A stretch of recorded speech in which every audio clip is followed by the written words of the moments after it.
Shalom, sidang jemaat yang dikasihi Tuhan. Saya akan membacakan dari 1 Samuel pasal 23 ayat 28 berkata demikian. Maka berhentilah Saul mengejar Daud dan pergi menghadapi orang Filistin.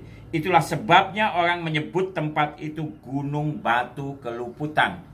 Saudaraku yang dikasihi Tuhan, ketika kita sedang menghadapi mara bahaya, apalagi itu menyangkut nyawa dan jiwa kita, maka satu hal yang saya percaya terpikir dalam hidup kita adalah bagaimana kita terluput dari mara bahaya itu. Dan hal yang sama terjadi pada Daud. Ketika itu saudara di padang gurun Maon, Daud saudaraku sudah dikepung oleh pasukan Raja Saul yang akan menangkap dia. Tetapi tiba-tiba saudaraku, ada utusan dari kota yang berkata bahwa tentara orang Filistin sedang menyerbu negeri kita. Maka Saul beserta dengan seluruh pasukannya melepaskan Daud dan mereka berperang melawan orang Filistin. Sehingga tempat itu dikatakan Gunung Batu Keluputan. Saudaraku yang dikasihi Tuhan, saya yakin keluputan itu bukan terjadi secara kebetulan, tetapi keluputan dari mara bahaya terjadi karena orang-orang yang hatinya melekat kepada Tuhan.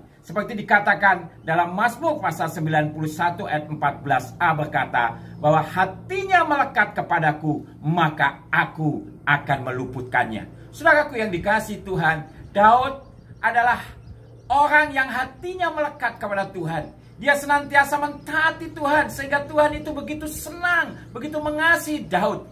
Bahkan dia mentaati perintahnya. Kalau saudara baca pasal-pasal selanjutnya, maka ada satu kesempatan ketika Saul masuk ke sebuah gua untuk buang hajat. Dan Daud ada di sana beserta dengan anak buahnya. Dengan mudah dia akan bisa menikam dan membunuh Saul. Tetapi itu tidak dilakukannya. Bahkan dia berkata, jauhkanlah daripadaku membunuh atau menyakiti orang yang diurapi Tuhan. Dia hanya memotong saudaraku ujung jubah daripada Raja Saul. Saudaraku yang dikasihi Tuhan, Daud hatinya adalah hati yang melekat kepada Tuhan. Taat dan mengasihi Tuhan. Dia mentaati semua firman-Nya. Jadilah kita orang-orang di mana hati kita, hidup kita itu melekat kepada Tuhan. Haleluya.